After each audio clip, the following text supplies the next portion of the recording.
खुलुमबाय जोंनि बर' हारिनि बिएम सोदोब चेनेल नायगिरि नोंथांमोनखौ गोसो गोथारै फिन खेबसेबाव बरायनाय थाबाय। दाख्लै बावहाय जि दावराव जादों बायदिसिना हेनटेन प्रकाश बिएस अफ्रि बायदिसिना होनानै गोबां माखासे सुबुंफ्रा कन्टेन्ट हिसाबै बेखौ बाहायदों। एक्चुअली आरो बेखौबो बाथ्राखौ बुंदों अफ्रि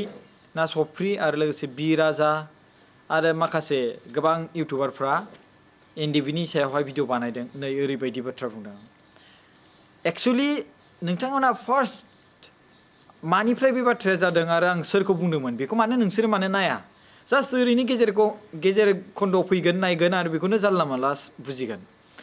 जुदि माबा मोनसे भिडिअ बानायनोब्ला नों एक्चुअली बुजिग्रोनांगोन जे बे जाथाया मानिफ्राय जादों आरो बेयावहाय बोरै बेबायदि बाथ्राया ओंखारखो। दिनै आं सोरबा अफ्रि ना सफ्रि सोरबा बि राजा ना सारा एनिथिं एबजे ना मा आं बिनि सायाव भिडिअ बानायाखै। बिसोरसो आंनि सायाव भिडिअ बानायबाय थायो। नोंसोर नायथां बिथांमोननि चेनेलाव मोनफ्रोमबो चेनेलाव आंनि पिक्सार बा आंनि माने माखासे इनडाइरेक्टलिबाबो माखासे बाथ्रा बिसोर बुंबोबाय दंगासिनो दं। नाथाय आं बिसोरनि सायाव आं बेबायदिथ' बुंफेराखैनो। आङो जेब्ला दाख्लै बावहाय मानगोनां जा आब' डक्टर अनजुलि दैमारि मेडामनि सायाव आं माखासे बाथ्रा बुंदोंमोन आरो बै माखासे बाथ्रा बुंनायाव बिसोरो गावसोरसो बेयाव हाबफैदों। आंथ' बिसोरखौ बुङाखै। बिसोरखौ आं बुंनो मा दरखार। बिसोर माबा मोनसे माने आंनि सायाव भिडिअ बानाय सोरबा दैदेनगिरिनि सायाव भिडिअ बानाय आंहा बेखौ नांजाया नङा होमबा। बिसोर आंनि सायाव बानायगासिनो दंखायो। दाख्लै बावहाय जेब्ला आङो मानगोनां आब' डक्टर अनजुलि दैमारि मेडामनि सायाव नैबे कुइसनखौ सोंदोंमोन। नोंथांमोना मिथिखायो मा कुइसन। जे बिटिसि एकर्ड जानायनि सिगां बिटिसि एकर्ड जानायनि उनाव मानगोनां जा हाग्रामा महिलारि सारा बे एकर्ड खालामनाय समाव बिएलटिनि एकर्ड हिसाबैब्लाबो एनडिबि जाय सारेन्डार जादों आरो जाय मानसिफ्रा एनडिबि जेलाव जोबजादों बिसोरखौ बरननाय आरो बिसोरनि थाखाय लाइफनि थाखाय केरियार बानायना होनायनि माखासे बेयाव क्ल'ज दाजाबफानो हागोन ना हायामोन। हायोमोन नङा होमबा। स' हागोन ना हायामोन बे बाथ्राखौसो आङो बुंदों। बै समाव मानो डक्टर अनजुलि दैमारि मेडामा जेबो बुंफायासै नैबे बाथ्रा मोनसे। मानो होनबा जोंहा मानगोनां रन्जन दैमारि साराथ' बेलेग जायगायाव दंमोन। मानगोनां रन्जन दैमारि सारखौथ' बिटिसि एकर्ड खालामनायनि उनावसो हाग्रामा महिलारि सारनि सरकार खुंनाय समावसो हमनाय जादोंमोन आरो बिथांनि सरकार खुंनाय समावनो एनडिबिआ मोनब्रै गोजोन फेक्सन जादोंमोन। नायदो बेसेबां आरो लोगोसे बे समावनो मानगोनां हाग्रामा महिलारि सारनि सरकार खुंनाय समाव गोबां एनडिबिनि जिउनि खहा जादों। रिसार्च खालाम माखासे बाथ्राफोरखौ बिजिर सिगांनि निउसफोरखौ बावगारबाय नामा बेफोरखौ लानानै माखासे बाथ्रा आङो मानगोनां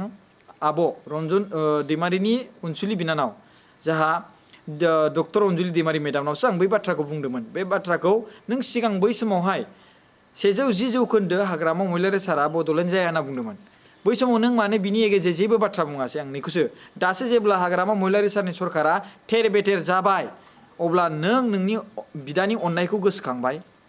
नों नोंनि बिदाखौ दायो गोसोखांबाय बायदिसिना हेनथेन बे बाथ्राखौसो आं मानगोनां जा आब' अनजुलि दैमारिनावसो बुंदोंमोन। बिसोरसो हाबनानै फैदों आरो बिनि सिगांनो भिडिअ बानायगासिनो दं। आंलायनो माबा एक्स एनडिबिनि सायावहाय भिडिअ बानायदोंनो आंलायनो एक्स एनडिबि नैबे अफ्रिनि दैमारिनि सायाव भिडिअ बानायदोंनो आरो एक्सुवेलि बिसोरसो बानायगासिनो दं। बिसोर हाबदेरनायखायसो बेवहाय लिस्टआ बिसोरनाव फैदों। बिसोरो हाबदेरबाय थानायनि थाखायसो बे बाथ्राया बिसोरनिया बेयाव फैदों। नङाबा बिसोरनि सायाव रावबो भिडिअ बानायनोबो समबो गैया आरो होआबो आं मिथिबायना। बिसोरसो हाबदेरबाय थादों मिथिबायना। जानला मानला नांला बुंसा ओरैनो अबेथिं भिडिअ बानायना जानला मानला भिडिअ बानायबानो जायाथ'। भिउ लुबैनानै जानला मानला सामफ्रामबो नों भिडिअ बानायबानो जायगोन बेथ' नङाना नङा होमबा। आरे नों बानाय नोंखौथ' बुङाखैना। नाथाय नों जि समाव हाबदों बै समाव नों साननांगौमोन आं सोरखौ बुंदों नोंखौथ' बुङाखैना। दानाबा ओरै माखासे सुबुंफ्रा बेवहाय गेजेर खन्द'आव फैनानै दानाबा नों एक्स एनडिबिनि सायावहाय एक्स एनडिबि अफ्रि दैमारिनि सायावहाय भिडिअ बानायनो अधिकार सोर होखो नोंनो। नै ओरैसो जालांबावबाय। अफ्रि दैमारिनि सायावहाय भिडिअ बानायनो थाखाय नोङो माबा गैया नोङो आसुगुर गावगासिबो नङा ओरै थोरै कमेन्ट्स गावसोरनो कमेन्ट्स लिरना हरो नामाथाय ओमफ्राय कमेन्ट्सफ्राबो ओरै थोरै जाबाय। अफ्रि दैमारियासो आंनि सायाव जेब्लानिफ्राय भिडिअ बानायदों चेनेल खुलिदों बिथांमोना आंनि सायाव बुंगासिनो दङ मिथिबायना। बिसोरनि टारगेट जेब्ला इउटुब चेनेल खुलिदोंमोन अब्ला आंनि नोजोरावनो होगासिनो दं। इनडाइरेक्टलिब्लाबो बिसोरो आंनि सायाव भिडिअ नायथां थांनानै एनालाइज खालामबाय थां आरो आंनि पिक्सार होयो। आं गावलायनो आंनि भिडिअ मोनसे बानायानो ओरै थोरै बुङो। आरे सिगांनिफ्राय इनडाइरेक्टलि जि भिडिअ बानायनाय बेखौ नायहैलाय। आरो नोंनि सायाव आंहा बुंनो गोनांबो गैया आरो ओरैबायदि दरखारबो गैया बेनो लास्ट फाइनाला आरो जाफिनबावो नोंखौ सोर बानायनो थिनदोंमोन मोनसे खोथाया आरो नों मानो थाखाय हाबसनदेरदोंमोन देलाय बुंलाय आंथ' मानगोनां रन्जन दैमारि सारनि बिनानाव डक्टर अन्जलि दैमारि मेडामखौसो बुंदोंमोन नोंखौ सोर हाबनो होफैखो ना मेडाम अन्जलि दैमारिया नोंसोरखौ भिडिअ बानायनो थाखाय थिनहरदों नङा होमबा दिनै बे बाथ्राया नंमारगोन नंमारा नों बेखौ साननानै नायग्रोब्रा आं मा बुंदों जे मानगोनां माने आब' डक्टर अन्जलि दैमारिया मानो बै समाव 110 जौखोन्दो बड'लेण्ड जाया होननाय समाव मानो जेबो एगेन्सि बुङाखै हाग्रामा महिलारि सारनि सायावहाय जेब्ला মই जेल थाखते बड'लेण्ड হয় যাব होननानै डक्टर अन्जलि दैमारि मेडामनि बिदा असे बेनो जाबाय मानगोनां जोंहा रन्जन दैमारि सार बेबायदि बुंनाय समाव आरो बै सासेया जोंहा मानगोनां हाग्रामा महिलारि सारा बुङो जे 110 जौखोन्दो बड'लेण्ड जाया हेनटेन बड'लेण्ड হব আর বডলেণ্ড হলেও আমার আইএস আইপিএস নাই এইটো বড'লেণ্ডটো মেনেজ কৰিবলৈ এডমিনিষ্ট্ৰেটিভ চলাবলৈ नै ओरै थोरै होनदोंमोन होमबा बै समावहाय माने उइ वान बड'लेण्ड होननानै जोंहा मानगोनां प्रमद बर' सारा स्ल'गान होनानै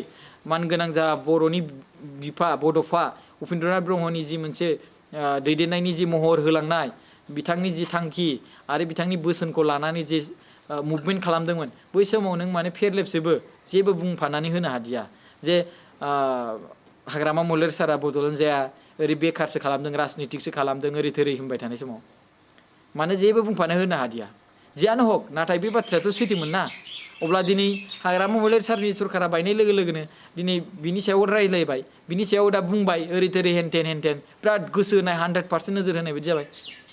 बे बाथ्राखौ दासो नोजोर होदों बे बाथ्राखौसो लानानै बुंदों नङा होमबा आरो लोगोसे नैबे बाथ्राखौ बुंदों जे जा मानगोनां रन्जन दैमारि सारा एकर्ड खालामनाय समावहाय जाय मानसिया दिनै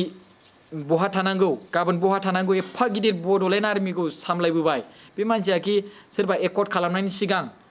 गावखौ एकदम सांग्रांथि लायालासिनो साइन होगोन नामा होनाय नङा बिदिथ' नङाना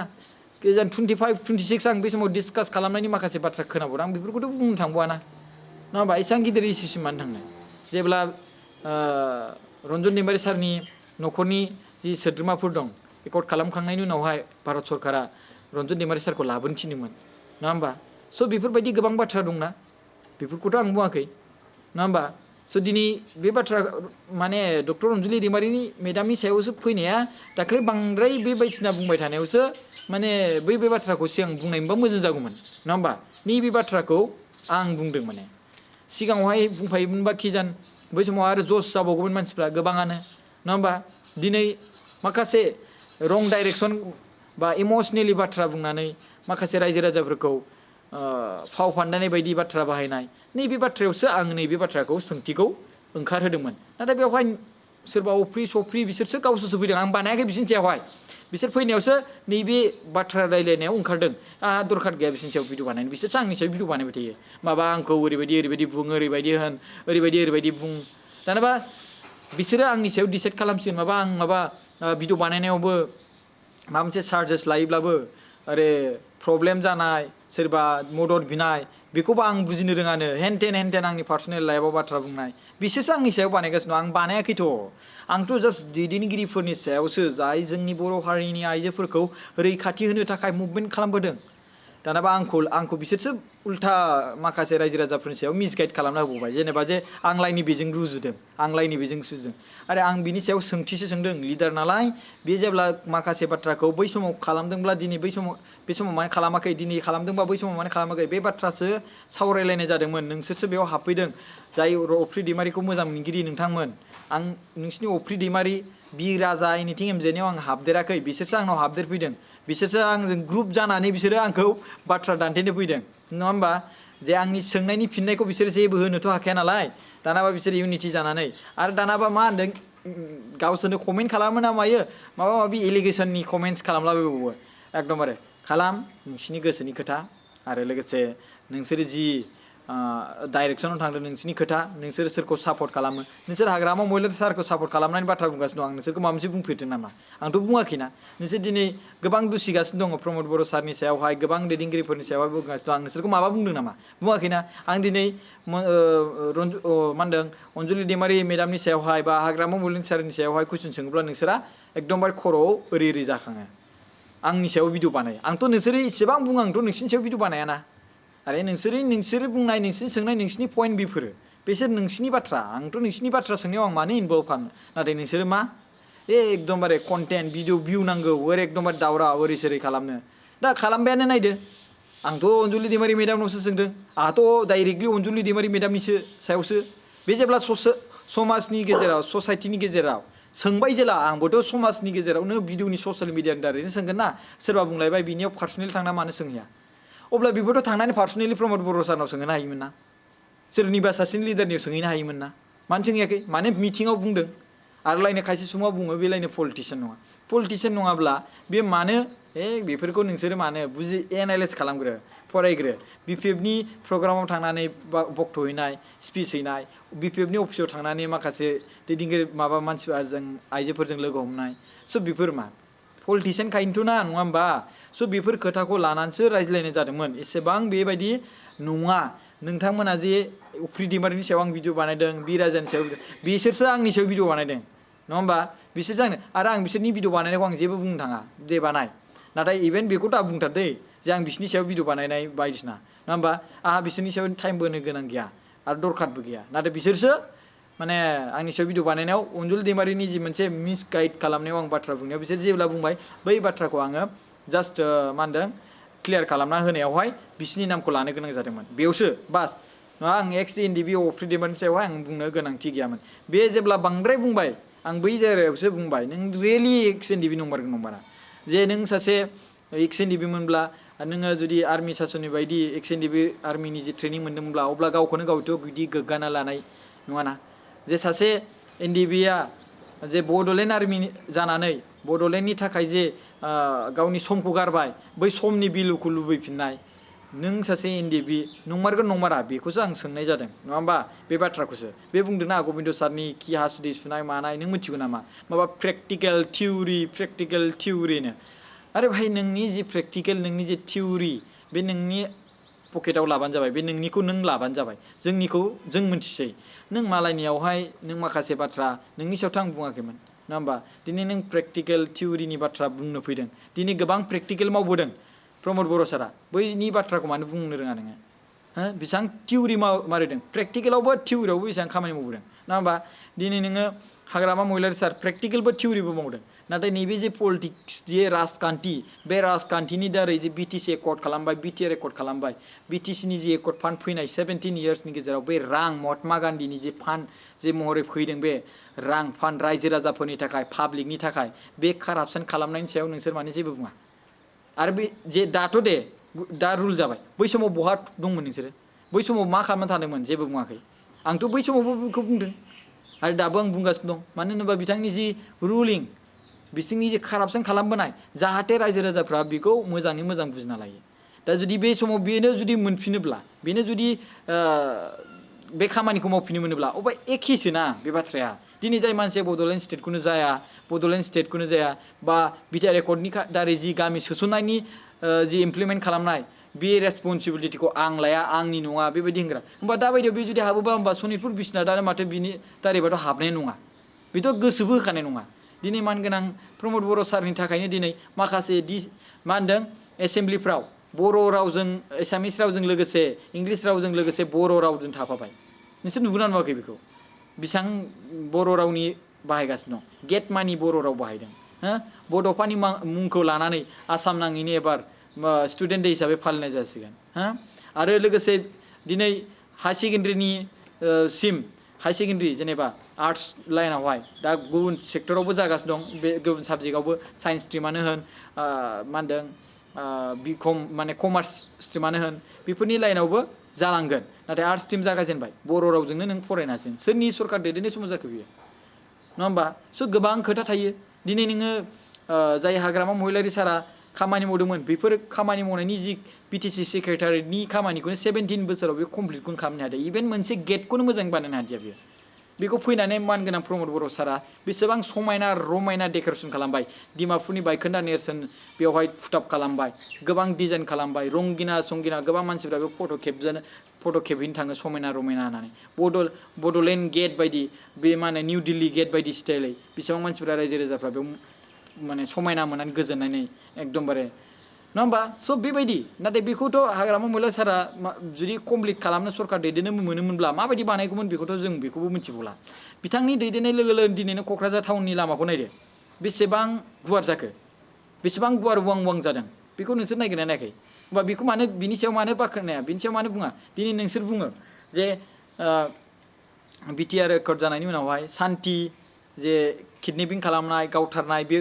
जोब्बाय होननानै नोंसोरनो बुङो अफ्रिमोननि नोंथांमोनानो अब्ला बेफोरनोथ' सान्ति ना पिस एकर्डआ बेनो ना पिस एकर्डआ बेनो गर्जन मोसाहारियाबो बुङो जे सान्ति जाबाय गावलायनाय गावनाय गैया मानाय गैया एकदम हेनटेन दिनै बेनोथ' मेनमोन ना इम्पर्टेन्टआ बेनोमोन ना जे सान्ति जानाय रायजो राजाफ्रा बिजनेस खालामनो मोननाय मोजाङै मोजां आरो लोगोसे बेजों लोगोसे हानि सिमाया बारायनानै बड'लेण्ड जों खालामनो हानाय बायदि मोनथाय नङा होमबा स' बेनोमोन ना जोंनि थांखिया दिनै बे थांखियानोथ' जालांगासिनो दंना दिनै नों सनितपुर बिश्वनाथखौ जुदि सारा जुदि बुंनानैल' दोनबाय थानायमोनब्ला नोंसोरो बेखौ बुंनो हानाय मोन्थाय दंमोन नाथाय आसामनि CMआनो डक्टर हिमन्त बिश्व शर्मानो एनाउन्समेन्ट होबाय प्राइम मिनिस्टार नरेन्द्र मदियाबो बुंबाय अमित शाहयाबो बिदिनो माने इनक्लुजननि थाखाय एकर्डआव होबाय आरो हिमन्त साराबो बुंनानै होबाय जे सनितपुर गहपुरसिम थांगोन अब्ला बुंनानै होबाय साराबो बुंबाय थगायनायथ' जायाखैना समाजनि गेजेरावनो ओंखारदोंना दे एसे लेट जागोन नाथायथ' जागोन ना मोनसे खोथाया जागोन ना दे हरखाबै नों गासिबो बुस्थुखौथ' बहाथो खेबसेनो खालामजोबनो हानो लासै जागोन ना मानगोनां हाग्रामा महिलारि सार बायदिथ' बड'लेण्ड जाया माया आं रेसपन्सिबिलिटि लाया बिदिथ' बुङाखैना दिनै गोबां NDBखौ लानानै फिन रोदोमखां बायदि मोनसे मा होनदों मोनसे प्रजेक्ट लानानै NDBफोरनो मोनसे जिउनि खुंथाय राहा खालामदों राइस मिल बायदिसिना बानायदों गोबां NDBफोर दैदेनगिरि दिनै NDBनि सेक्टरनि दैदेनगिरि हिसाबै रन्जित सार दङ गबिन्द चन्द्र सार दङ आबसुनि दैदेनगिरि जे हिसाबै जुदि फैयोब्ला नायोब्ला मानगोनां प्रमद बर' सार दं नङा होमबा स' गोबां बेवहाय दाजाबनानै दानि जि सरकार बे दाजाबगासिनो दं NDBखौबो नायग्रा दङ आबसुखौबो नायग्रा दङ रायजो राजाखौबो नायग्रा दं NDBआबो रायजो राजाखौ नायो आबसुआबो रायजो राजाखौ नायो अब्ला बेनोथ' ना बेखौनोथ' लुबैदों ना रायजो राजाफोरा दिनै बोसोरथाम जादों बेयावनो खेबसेनो बिल्डिं लुबैनाय बेथ' इम्पसिबोलखा जागोन लासै लासैनो फैसायाथ' फैदों बे फैसाखौनो बानायगासिनो दं कनस्ट्राक्सन जागासिनो दं बानायगासिनो दं बेखौ नाथाय महर होनो थाखाय सम नांगोन ना नों दिनैनो बानायबाय डाइरेक्टलि नोङो खेबसेनो इथा सिथा खालामबाय गाबोनो खुब बिदिथ' नङाना सम नांगोन गोबांखिनि नायदो क'क्राझार मेडिकेल कलेज बायदिफोरखौनो बुंदो नोङो फैनानै मानगोनां माने प्रमद बर' सारासो माखासे खेथ्रआव खामानिखौ मावनो गोनां जादों गोबां खेथ्रआव नायदो नोङो डिब्रुगड़नि मोनसे मा होनदों सेपारेट मिडियामनि जे मोनसे डिपार्टमेन्टनि मोनसे न' बिनि बिलखौ दाख्लै गावसोरनो भाइरेल खालामदों बेनि बिलखौ सोर होनांखो बानायदों बुंनानै लागोन ओमफ्राय बिलखौ सोर होखो सोरनि सरकार दा प्रमद बर' सारनि सरकार दैदेननाय समाव फान्ड फैदों बे फान्डजों बेयाव हरामोनब्ला दिनै गुबुन मोनसे लामायाव डेभेलपमेन्ट खालामनो हागौमोन खालामनो हागोन ना हायामोन दिनै बेयाव हरनांबाय अब्ला बानायनाया सोर जाखो सोर हरखो सोरनि सरकार दैदेननायाव फान्डखौ हरखो नैबे मोनसे माखासे बाथ्राखौ रायजो राजाफोरनो बुजायनानै होदो आङो बेखौ लानानै बाथ्रा बुंदों नाथाय नोंसोरथ' बेबायदि नङा जे खालि एगेन्सै आंनि सायाव माब्ला बोरै भिडिअ बानायनो हागोन बेखौल'सो नोजोर होयो स' बे खेथ्रआवसो बुंनाय जादों माबा खायसे सुंग्रालायना आं बिसोरनि सायाव भिडिअ बानायदों बिसोरसो आंनि सायाव भिडिअ बानायदों थेंक इउ स' माच